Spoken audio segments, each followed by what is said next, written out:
नमो नमः प्रणाम।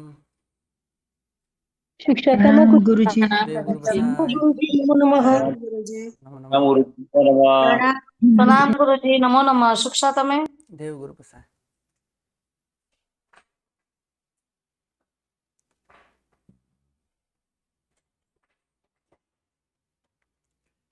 કરેમી ભંતે સૂત્ર એટલે કે સામાયિક પચ્ચખાન सूत्र।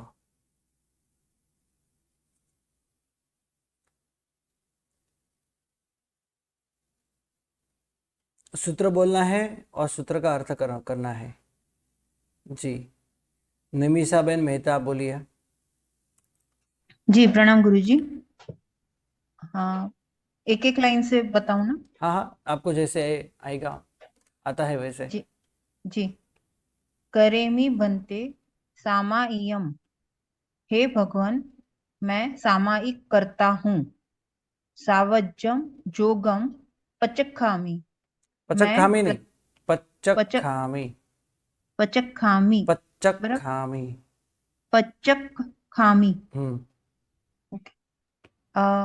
मैं प्रतिज्ञा पूर्वक सावध्य पाप प्रवृत्ति का त्याग करता हूँ या हम्म। त्याग करती हूँ। हम्म। जाव नियमम पज्जु वासामी। मैं जब तक नियम में हूँ, नियम का जब तक नियम में हूँ तब तक से इसका सेवन करूंगी। हम्म। दुविहम तिविहेणम। दो प्रकार से और तीन प्रकार से। दो प्रकार से यानी ना मैं खुद करूंगी या ना किसी से करवाऊंगी। तीन प्रकार से मणेणम वायाए कायेणम। न मन से, वचन से और काया से। तस्स बनते मणेणम वायाए कायेणम। न करेमी न कारवेमी यानी ना करूंगी ना करवाऊंगी। तस्स बनते उस हे भगवान, उस पाप प्रवृत्ति का पडिक्कमामी निंदामी गरिहामी अप्पाणम वो सिरामी। मैं प्रतिक्रमण करती हूँ यानी उस पाप से मैं पीछे हटती हूँ, उसकी निंदा करती हूँ। गुरु के समक्ष में विशेष निंदा करती हूँ और अपने पाप प्रवृत्ति का स्वीकार करती हूँ। अप्पाणम वो सिरामी यानी अपनी मलिन आत्मा का मैं त्याग करती हूँ और उससे पीछे हटती हूँ। मलिन आत्मा का तो क्या त्याग कभी हो नहीं सकता, लेकिन जो हम पाप करते हैं वो पाप का त्याग तो अवश्य हो सकता है। यानी ओके। अपानम वो सिरामी, यानी मैं ऐसे पापों से मैं दूर हटता हूँ, या फिर ऐसा भी बोल सकते हैं अपानम वो सिराम, मैं ऐसे पापों से रुकता हूँ। अपानम, अप्पा यानी आत्मा, आत्मा को मैं रोकता हूँ, ऐसे पापों से मैं रोकता हूँ। पीछे हटती हाँ, हूँ, पीछे पीछे हटता हूँ, हटता हूँ। रोकता हूँ। ओ सी रामी। जी करमी गुरु। भंते सामा इयम सावज्जम जोगम पच्चक खामी। जाव नियमम पज्जु वासामी दुविहम तिविहेनम। मणेनम वाया ए कायनम न करमी न कारयमि तस्स भंते परिक्रमामि निंदामि गरिहामि अप्पानम ओसिरामि। इसके पहले के क्लास के अंदर मैंने दो बात महत्व की आपको मैं बताई थी। नंबर एक, कि सामयिक के अंदर क्या करना चाहिए और क्या नहीं करना चाहिए, इसकी बात तो सामान्य से हम सबको पता ही है। सामयिक के अंदर हमको स्वाध्याय करना चाहिए, जो 5 प्रकार का स्वाध्याय बताया है, वांचना, प्रचना, परावर्तना, अनुप्रेक्षा, धर्मकथा, लक्षण, स्वरूप, ये 5 प्रकार के स्वाध्याय करना चाहिए। प्रभु की भक्ति करनी चाहिए, देवगुरु की उपासना करनी चाहिए, उनकी सेवा आदि करनी चाहिए। तो ये सामयिक के अंदर क्या करना है उसकी बात है। सामयिक के अंदर क्या नहीं करना है, तो हर पापों के यानी मन से, वचन से, काया से हम जो भी कुछ पाप करते हैं, करवाते हैं, और जो करते हैं उनकी हम अनुमोदना आदि जो करते हैं, इस सभी से हमको रुकना है, अटक जाना है, रुक जाना है, या ऐसे पापों से हमको पीछे हट जाना है। ये महत्व की हमने बात की थी। नंबर 2, ऐसे सामायिक के अंदर हम अपवाद क्या सेवन कर सकते हैं। तो मैंने इसको यहाँ पे क्लास के अंदर मैं बताया था कि ऐसे प्रश्न आपको नहीं पूछने हैं। क्यों? तो इसका कारण ये है क्योंकि सामयिक के अंदर हाँ ये चलता है क्या नहीं, और रेडियम वाले हम पुस्तक आदि पढ़ते हैं तो वो चलता है क्या नहीं, हमको नहीं आता तो हम क्या करेंगे, सभी के अपवाद है। लेकिन ये तो मुझे भी पता है और कुछ आपको भी पता होगे कि हाँ ऐसा कर सकते हैं। लेकिन महत्व की बात सुनिए कि अपवादों का वर्णन कभी जाहिर में नहीं होता, ऐसे समूह में नहीं होता। जैसे आप 50-60 जन हो और कैसे कैसे अपवाद का हम सेवन कर सकते हैं, इसका वर्णन कैसे ऐसे ऐसे जाहिर में कभी नहीं होता। इसलिए मैंने इसके पहले क्लास के अंदर आपको टोका था और बोला था कि ऐसे प्रश्न आपको नहीं पूछने हैं, क्योंकि ऐसा वर्णन करना जाहिर के अंदर भी नहीं करना चाहिए। और नंबर 2, हम श्रावक है, आप श्रावक है, आपको मेरे मुख से सुनने नहीं चाहिए और मुझे बोलना भी नहीं चाहिए। अपवादों का वर्णन सिर्फ गुरु भगवान ही करते हैं, पंच महाव्रतधारी गुरु भगवान ही कह सकते हैं, उनको ही ये अधिकार है। कौन कैसे अपवाद हम सेवन कर सकते हैं। जैसे मैं कुछ बोल रहा हूँ और मुझे नहीं आता तो क्या मैं लाइट के प्रकाश के अंदर देख सकता हूँ? गुरु भगवान कहेंगे देख सकते हो, तो देखना यही नियम है। उस समय देख के हम करें तो ये विधि है, नियम नहीं, लेकिन ये विधि है। लेकिन इसका वर्णन मुझे यहाँ से नहीं करना चाहिए और यहाँ से आपको सुनना भी नहीं चाहिए, राइट। इसलिए मैंने उस समय कहा था कि ऐसे प्रश्न आपको पाठ में नहीं पूछना है, क्योंकि ऐसा अपवादों का वर्णन करना ये श्रावकों का कर्तव्य नहीं है, ये श्रावकों की बात ही नहीं है। क्योंकि श्रावक सिर्फ विधि करते हैं और करवाते हैं, लेकिन विधि करते करते जो अपवादों का वर्णन हमको करना है वो तो सिर्फ गुरु भगवान ही उसको छूट दे सकते हैं। और गुरु भगवान के मुख से सुना हुआ, क्या गुरु भगवान के पास से जिसकी हमने अनुज्ञा ली है, और ऐसा हम अविधि आदि यानी ऐसा कुछ अपवाद का सेवन हम सामयिक में प्रतिक्रमण आदि के अंदर जो हम करते हैं, तो इसमें हमको दोष नहीं लगता, जो गुरु भगवान की आज्ञा हो तो। और जो गुरु भगवान की आज्ञा न हो और हमको ये पता है ऐसा करेगा तो चलता है, और ऐसे हम करें तो हमारे लिए वो अविधि है। एग्जाम्पल से मैं आपको बताता हूँ, जैसे कि नीचे बैठे बैठे प्रतिक्रमण कर सकते हैं या नहीं कर सकते, हम सबको पता है, हाँ कर सकते हैं। लेकिन कब? गुरु भगवान की आज्ञा हो तो। गुरु भगवान की आज्ञा हो, हाँ पैर दुख रहे हैं, पेट में दुख रहा है, कोई दर्द है, कमर आदि दुख रही है, पैर बहुत दुख रहे हैं, तो आप बैठे बैठे कर सकते हो, गुरु भगवान की आज्ञा है।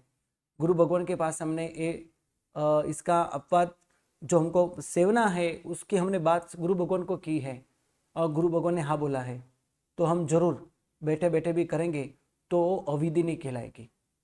लेकिन बिना पूछे बैठे तो संपूर्ण अविधि ही है, क्योंकि हम बिना पूछे बैठे हैं, गुरु भगवान की आज्ञा नहीं है तो भी नीचे बैठे बैठे प्रतिक्रमण कर रहे हैं। और ऐसे ही प्रतिक्रमण करते करते करते कितनी सारी अविधि हो जाती है जो हमको भी पता नहीं होती। जैसे आपको बताऊं, मोमबत्ती का परिलेहन करते हैं तो हम पृथ्वी काय, अब काय, तेव काय कि जय ना करो, वाव काय, वनस्पति काय, त्रस काय की रक्षा करो, हम बोल ही नहीं सकते, क्योंकि पैर तो नीचे से बंद है, घुटने से बंद है। चरोला से कैसे परिलेहन करेंगे? और ऐसा कर देंगे तो वो तो विधि है ही नहीं। हम सबको पता है विधि कैसे होती है, घुटने से लेके पैर तक, नीचे तक चरोला से हमको पूंजना होता है। आगे की जो भूमि है वो भी चरोला से पूंजनी होती है, वो तो सब हम करते नहीं है। और जैसे वांदना हम देते हैं, वांदना के अंदर प्रवेश करना, निर्गमन होना यानी पीछे हटना, वापिस पर अवग्रह के अंदर आना, ये सब विधि रह जाती है। यानी एक अविधि की शुरुआत हमने की तो इसकी परंपरा कैसे हो चल जाता है, और कितने धर्म हमारे से छूट जाते हैं, कितनी सारी विधि हमारे से छूट जाती है। इसलिए हमको अपवादों का वर्णन भी नहीं करना चाहिए, अपवाद का सेवन भी जल्दी नहीं करना चाहिए, क्योंकि यही एक मनुष्य भाव ऐसा है कि इस मनुष्य भाव के अंदर हम विधि कर सकते हैं, विधिवत धर्म कर सकते हैं, अन्य कोई भी भाव के अंदर नहीं कर पाएंगे। कभी कभी हमारी सोच भी ऐसे होती है कि हम बड़े हो जाएंगे तो बहुत धर्म करेंगे, अभी संसार के जो कर्तव्य है वो कर लेंगे, तो वो भी गलत है। बड़े हो जाते हैं तब हाथ पैर नहीं चलते, तो जिसके कारण हम खड़े खड़े प्रतिक्रम नहीं कर पाते, कवसक नहीं कर पाते, तो जिसके कारण बहुत सारी अविधि होती है या विधि हमारे से छूट भी जाती है।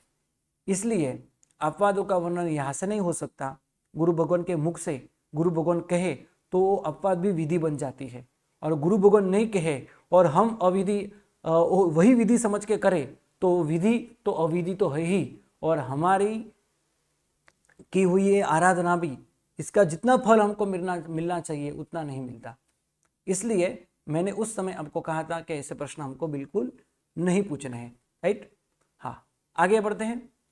और एक प्रश्न आपको मैंने पूछा था क्लास के अंदर कि दुविहम तिविहेनम, यानी मन से, वचन से और काया से नहीं करूंगा, नहीं करवाऊंगा, तो न अनुमोदेमि, ऐसा कुछ तो है ही नहीं यहाँ पे।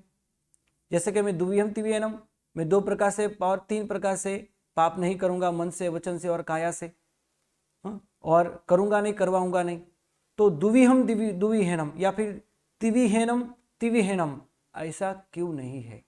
दुविहम तिविहेनम क्यों है? और इसके साथ और एक प्रश्न पूछा था कि ऐसा क्रम भेद यहाँ पे क्यों किया है? तो सबसे पहले दुविहम की बात की तो न कर्मी न कारमी बताना चाहिए, बाद में तिविहम की बात की तो मनेनम वाय कायनम बताना चाहिए, तो पहले मनेनम वाय कायनम न कर्मी न कारमी, ऐसा क्यों है? ऐसा क्रम भेद क्यों है? तो ऐसा मैंने आपको पिछले समय प्रश्न पूछा था, शायद आपने इसका जवाब, हाँ जी, हर्षाबेन जैन, आप बोलिए। प्रणाम गुरुजी। प्रणाम। इसका क्या कारण है, गुरुजी, ऐसा क्यों है? हाँ जी बोलो।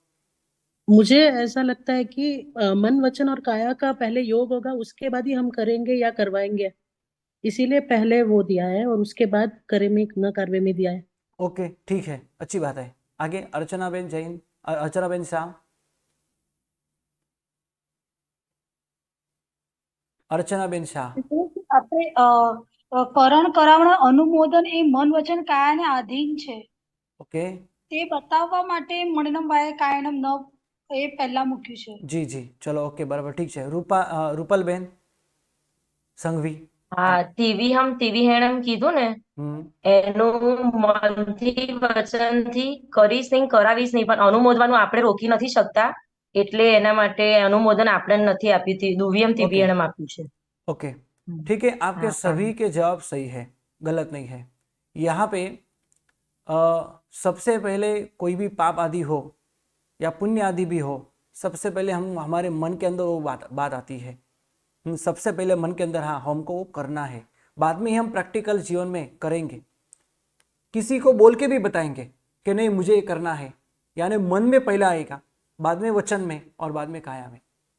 बस वैसे ही संभावना, पहले पाप की भी संभावना ऐसे ही होती है कि मन में सबसे पहला पाप आ जाता है, मन के अंदर ऐसे अशुभ परिणाम या सावध्य योग की क्रिया जो हमको करनी है, हाँ उसके विचार हमको पहले आ जाते हैं, मन से पाप, बाद में वचन से पाप, बोल के बताते हैं, और बाद में वो करेगा या फिर हम करेंगे, बाद में काया में अधर्म या धर्म आ जाता है। यानी हर प्रवृत्ति में पहला मन है, बाद में वचन है और काया है। ऐसा भी कह सकते हैं कि काया और वचन का, ये दोनों का जो पाप या दोनों का जो पुण्य है, इससे भी बढ़कर मन का पुण्य और मन का पाप है। यहाँ तो पाप की क्रिया है, उससे ही हमको रुकना है, तो मन का पाप सबसे बड़ा होता है। इसलिए मन से पाप करना नहीं है, करवाना नहीं है, इसलिए मन की बात सबसे पहले उन्होंने की, मनेनम वाय कायनम न करेमि न कारमि। और तीसरा भी जवाब सही है आपका कि यहाँ पे दुविहम शब्द लिखा है, तो इसका मतलब ये है यहाँ तिविहनम क्यों नहीं है, क्योंकि हम ज़्यादा से ज़्यादा अनुमोदना का त्याग कर सकते हैं, लेकिन संपूर्ण अनुमोदना का त्याग नहीं कर सकते। अनुमोदना के 3 प्रकार मैंने आपको बताए थे, कौन कौन से? 3 प्रकार की अनुमोदना। मितन भाई आप बोलिए, 3 प्रकार की अनुमोदना। संतोष बेन, इंदिरा बेन, मन से, वचन से और काया से गुरुजी। नहीं नहीं नहीं नहीं, 3 प्रकार की अनुमोदना के मैंने 3 शब्द बोले थे। गुरुजी मैं बोलूं? हाँ जी, ममता बहन आप बोलिए। प्रतिसेवना फिर प्रतिश्रवणा, और ये तीसरी, वाली। और तीसरी? तीसरी तीसरी नहीं आती गुरुजी। ओके ठीक है, अच्छी बात है, 2 नाम आपने बोले हैं। हाँ जी, इंदिराबेन शाह आप बोलिए। 44। हाँ जरूरी है, बहुत बहुत बहुत जरूरी है। जी, अर्चना बेन आप बोलिए। ગુરુજી સેવનાનુમતિ પ્રતિશ્રવણાનુમતિ અને સંવાસાનુમતિ। बहुत बहुत बहुत अनुमोदना आपकी, है ना। ये 3 प्रकार की अनुमोदना आपको याद रखनी है। पहले कर्मगण के, दूसरे कर्मगण के अंदर इसकी बात आती है। मैं यहाँ पे लिखता हूँ, आपको याद रहेगा। ओके,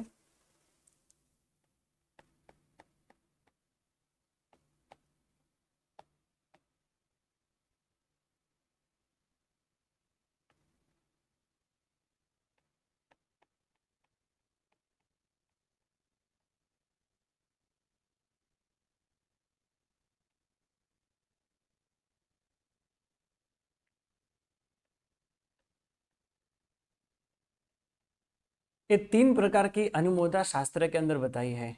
प्रतिसेवन, प्रतिश्रवण और संवास। राइट। तो प्रतिसेवन मतलब क्या? सेवन, इसके अंदर प्रतिसेवन ये शब्द है, या प्रतिश्रवण शब्द है।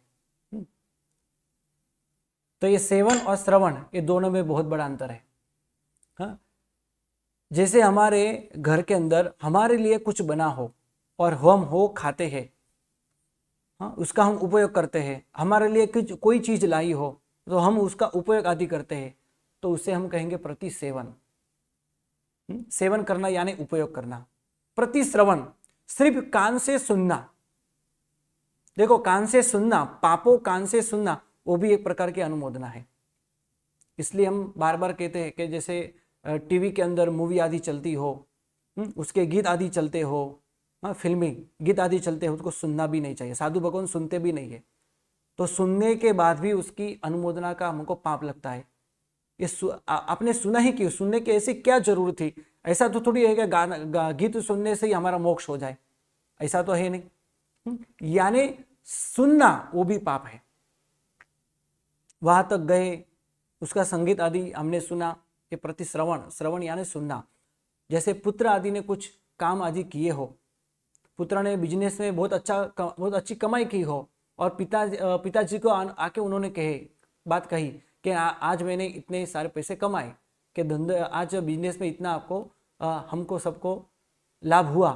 तो ऐसे बिजनेस के बारे में सामयिक आदि में सुनना, हाँ, उसकी अनुमोदना नहीं करना, लेकिन मुख से अनुमोदना नहीं करना, लेकिन ऐसे पापों सुनना, वो है प्रतिश्रवण।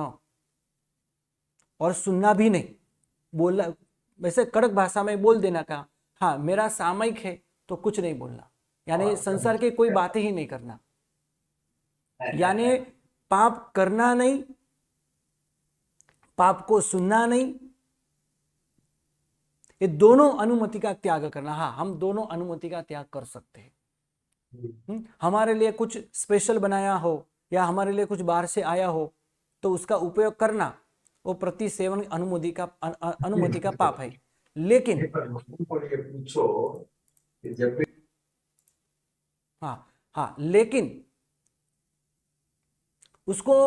उसका उपयोग आदि न करना, तो ये प्रतिसेवन अनुमति का त्याग है। राइट। प्रतिश्रवण सुनना, लेकिन उसका उपयोग नहीं करना, उसकी प्रशंसा आदि न करना। हाँ, लेकिन पाप को सुना तो सही। जैसे पुत्र ने कहा कि बिजनेस में इतना हमको नफा हुआ, कुछ भी है ना, तो ये प्रतिश्रवण यानी पापों को सुना, लेकिन उसके मुख से अनुमोदना नहीं, लेकिन सुना तो सही है। प्रतिश्रवण ये अनुभव, उसका भी त्याग करना, लेकिन यानी इसका भी ऐसे बिजनेस आदि का या फिर संसारिक ऐसे कोई कार्य आदि हो, उसको नहीं सुनना। जैसे हम तुरंत बोलते हैं, नहीं मेरा सामयिक अभी कुछ नहीं, अभी मौन रहो, सामयिक मेरा पूर्ण हो जाने दो, बाद में मैं सुनूंगा। तो सामयिक आदि में नहीं सुनना, उसका भी त्याग हम कर सकते हैं। लेकिन संवास इसका हम त्याग नहीं कर सकते। अब ये संवास यानी क्या? संवास यानी रहना। संवास यानी क्या? तो संवास यानी रहना किसके साथ? तो गृहस्थ के साथ। गृहस्थ के साथ रहना, हाँ, इसका तो हम त्याग नहीं कर सकते। परिवार का त्याग नहीं कर सकते, घर में तो रहना तो जरूरी है। हाँ, हम घर के अंदर जो पाप आदि चलता हो, पापकारी कोई भी क्रिया हो, जैसे स्पेशल आहार मेरे लिए बनाया हो तो उसका हम त्याग कर सकते हैं। प्रति सेवन का त्याग करते, प्रति श्रवण का भी त्याग कर सकते हैं, लेकिन समास का त्याग नहीं कर सकते। यानी गृहस्थ के साथ रहना यानी घर बार छोड़ देना, हाँ, ये तो नहीं कर सकते। परिवार आदि संबंधों को छोड़ देना, ऐसे संबंधों को तो हम त्याग नहीं कर सकते। जो संबंध का भी त्याग कर ले या फिर ऐसा रहना भी छोड़ दे तो साधु में और हम में क्या फर्क? कुछ भी नहीं। यानी ऐसे 3 अनुमति के अंदर 2 अनुमति का त्याग हम ज्यादा से ज्यादा कर सकते हैं। यानी उच्च कोटि के श्रावक इसे ही कहते हैं कि 2 अनुमति का जिन्होंने त्याग किया हो या 11 प्रतिमा का जिन्होंने पालन किया हो, 11 प्रतिमाओं का जिन्होंने पालन किया हो। 11वें प्रतिमा के अंदर सब कुछ आता है, जैसे साधु भगवान के जैसा ही, हाँ, साधु भगवान के जैसा ही, हाँ, पात्र आदि पास में रखना। पात्र यानी संसारिक पात्र, जैसे थाली, बाटकी, ग्लास, चमची आदि हो, वो पास में रखना, वो लेके जाना। जिसके पास गोचरी आदि मिलती हो तो वो लेना। साधु भगवान के जैसा ही जीवन, यानी इसके अंदर प्रति सेवन का त्याग है। यानी स्पेशल बनाया गया आहार हो आदि हो तो श्रावक नहीं उसका उपयोग करता, तो प्रति सेवन का त्याग हुआ। पाप आदि कोई भी क्रिया हो तो उसको सुनना नहीं, तो प्रति श्रवण का भी त्याग हुआ। लेकिन समासा का त्याग नहीं कर सकते, यानी गृहस्थ के साथ रह सकते हैं। उपाश्रय आदि का जैसे उपाश्रय आदि हो उसकी व्यवस्था न हो, और घर के अंदर ऐसी साधना की हो, तो साधु जैसे ही जीवन जीते हैं। गोचरी लेने के लिए भी जाते हैं और स्पष्ट कहते हैं मैं साधु नहीं हूं, मैं 11 प्रतिमा धारक शुद्ध श्रावक हूं, तो मुझे आज गोचरी चाहिए। यानी आहार साधु भगवान जैसा ही सब कुछ होता है 11वीं प्रतिमा के अंदर, लेकिन गृहस्थ के साथ रहना उसका तो त्याग नहीं करता। जो उसका त्याग हो जाए तो वो साधु ही बन जाए। इसलिए 2 अनुमति का त्याग अवश्य हो सकता है ज्यादा से ज्यादा। यानी अनुमति, हाँ, तो यहां हमने अनुमोदना की कोई बात ही नहीं की। 3 में से 2 अनुमति का त्याग, तो यहाँ तो कुछ तो होना चाहिए ना, ये शाश्वत सूत्र है, तो इसके अंदर है ही नहीं। यही तो ये बताता है कि संपूर्ण अनुमति का त्याग हम नहीं कर सकते, लेकिन ज्यादा से ज्यादा जितने भी अनुमति का त्याग हम जीवन के अंदर कर सकते हैं ये करना चाहिए। यहाँ पे कौन से अनुमति का त्याग की बात चालू है? तो सांसारिक चीज की बात यहाँ पे है। यानी ऐसे सांसारिक कोई भी वस्तु आदि हो, श्रावक कोई कार्य आदि हो, उसकी अनुमोदना नहीं करनी है। हाँ, सत्कृत्य हो तो उसको अनुमोदना हम प्रतिकरण के अंदर भी कर सकते हैं या फिर सामयिक के अंदर भी कर सकते हैं। साधु भगवान भी जाहिर के अंदर करते हैं। तो इसका वो अनुमति का त्याग हमको बिल्कुल नहीं करना चाहिए। वो तो अवश्य हमको जाहिर में किसी ने अच्छा कार्य किया तो उसको अनुमोदना अवश्य हमको करनी चाहिए। तो यहाँ पे इसलिए क्रम अलग से बताया है। मनेनम वाया गायनम न करेमी न कारमी। 2 कारण मैंने बताए। पहला कारण क्या कि पाप क्रिया हमारे मन के अंदर पहले आती है, बाद में वचन में और बाद में काया में, और तीनों में सबसे ज्यादा पाप को तो मन का ही है। इसलिए मन को काबू में रखना है। इसलिए मन की बात सबसे पहले उन्होंने की। दुविहम तिविहनम बताने के बाद भी सबसे पहले तिविहनम के उन्होंने उपयोग बताया, यानी मनेनम वाय कायनम, यानी मननम वाय कायनम 3 चीज की यहाँ पे, 3 योग की भी यहाँ पे बात की। और बाद में द्विहम, नहीं करूंगा, नहीं करवाऊंगा, और यथाशक्ति अनुमति का त्याग भी मैं अवश्य करूंगा। न करेमी न कारवेमी। बोलो, किसी को कोई प्रश्न पूछना हो तो पूछ सकते हो।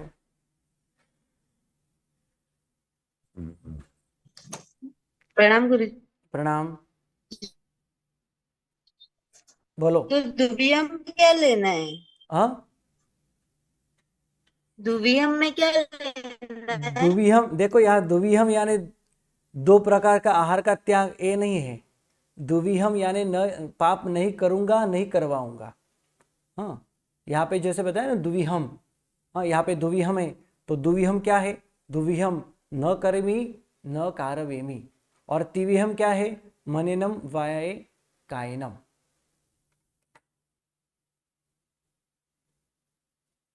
अर्चनाबेन शाह। गुरुजी, आपने जो अनुमोदना बोला 3, संवासानुमति, प्रतिसेवनानुमति, प्रतिश्रवणानुमति, तो उसमें जो आपने 3 बोले वो सामयिक के वक्त ध्यान रखना है कि पूरा? पूरे जीवन में भी इसको हम ध्यान रख सकते हैं। पूरे जीवन में हर क्रिया में उसका हम उपयोग कर सकते हैं। जैसे कि मेरे लिए घर के अंदर कुछ स्पेशल बनाया हो तो मैं इसका त्याग अवश्य कर सकूंगा, करना भी चाहिए। तो ऐसा नहीं कि सामयिक है तो ही हम अनुमोदना का त्याग कर सकते हैं, सामयिक बिना भी हम त्याग कर सकते हैं। प्रतिसेवन, जैसे मेरे लिए स्पेशल बनाया गया, मैं नहीं खाऊंगा, किसी और को दे दूंगा, तो प्रतिसेवन का अनुमति का मैंने त्याग किया, अच्छी बात है। किसी ने कुछ संसार की कोई अच्छी बात हो तो उसको मैं नहीं सुनूंगा, तो श्रवण का भी त्याग, राइट। यथाशक्ति सामयिक बिना भी ऐसे प्रतिसेवन, प्रतिश्रवण आदि का त्याग हम कर सकते हैं, करना भी चाहिए। ओके, प्रणाम गुरुजी। प्रणाम। बोलो आगे। करुणाबेन जैन 75। प्रणाम गुरुजी। प्रणाम। अनुमति और अनुमोदना दोनों एक ही ना? ही है। अनुमोदना को ही अनुमति कहते हैं संस्कृत में। हाँ, और गुरुजी वो आपने बोला था ना, जिन्होंने 2 अनुमति और 11 प्रतिमा धारक है, आगे क्या? हाँ, ऐसे उच्च कोटि के ऐसे श्रावक होते हैं कि जो 11 प्रतिमा और 2 अनुमति का त्याग वाले होते हैं, त्याग धारक। ऐसे श्रेष्ठ श्रावक होते हैं, यानी 5वें गुण स्थानक वाले जीव होते हैं। मतलब 2 अनुमति और 11 प्रतिमा धारक का त्याग। प्रतिमा धारक जी। जैसे हमने ऊपर साधु भगवान की भी प्रतिमा की बात की थी, याद है ना आपको? हाँ, बस हाँ। वैसे ही श्रावकों की प्रतिमा आती है, 11 प्रतिमा आती है। हाँ, तो तो उसका उनका त्याग। जी बोलो। तो वो 11 प्रतिमा का त्याग जिन्होंने किया वे उच्च कोटि के श्रावक? नहीं, प्रतिमा का त्याग नहीं होते, प्रतिमा की आराधना होती है और 2 अनुमति का त्याग होता है, यानी 2 अनुमति का त्याग और 11 प्रतिमा के धारक शुद्ध श्रावक। हाँ, बराबर। धन्यवाद गुरुजी। प्रतिमा है ना, प्रतिमा शब्द है तो प्रतिमा यानी क्या?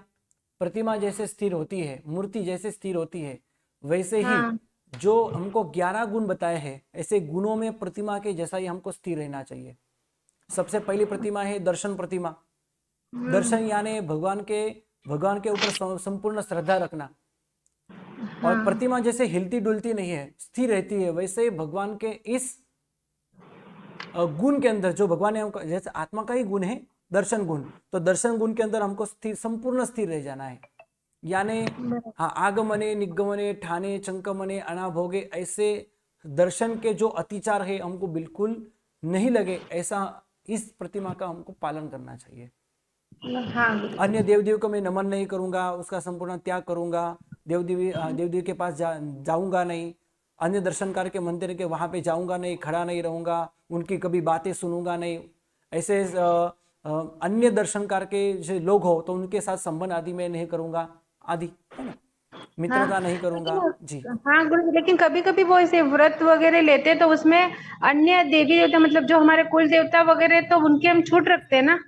नहीं, देखो हमारे सम्यक दृष्टि देव देवी है ना, कि भगवान के समक्ष या भगवान की हाजिरी में हम देव देवी के पूजन आदि करते हैं ना, तो उनका हमको दोष नहीं लगता।